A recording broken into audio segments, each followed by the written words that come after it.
on average, Australian homes are larger than the US, Canada, UK, much larger than in Europe. So, 240 square meters would be the average Australian home. In Europe, it's about 150 square meters. In that great Australian dream era, post-war era, homes were only 100 square meters, which would feel very small by today's standards. Now, we want space for all kinds of reasons, and that might be the right choice for you as well if you're listening. But the challenge with larger space is more cost as well. Construction costs have gone up and up. So every time you add a bedroom, you add the floor area, the house costs more. That Heating costs, heating and cooling costs. cleaning, Yes. maintenance, everything else goes like proportionally up with that. And I think that that's something that we should keep in balance, because not only have homes got bigger, but the average family size has got smaller. So we've got actually fewer people living in more space.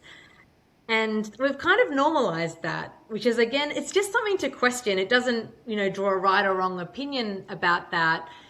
But it's like, do you actually need it? And some of the examples that I give, like a backyard costs about $250 a week on average, maybe more.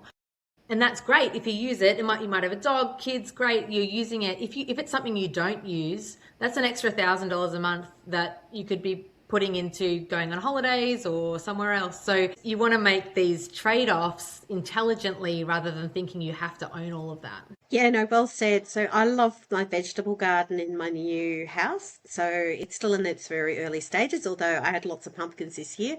21, in fact. I've spoken about that number quite a lot. Yeah, I know, and I don't really like pumpkins, but I like growing them and I love watching how they've been growing. And we've had lots and lots of tomatoes, and I'm, making green tomato relish like no tomorrow.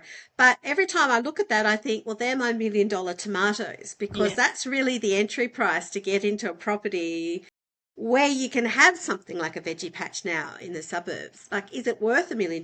That's a lot of tomatoes I can buy at the farmers markets. Or live near a Um, community garden, or maybe you're in an apartment building with a shared vegetable garden.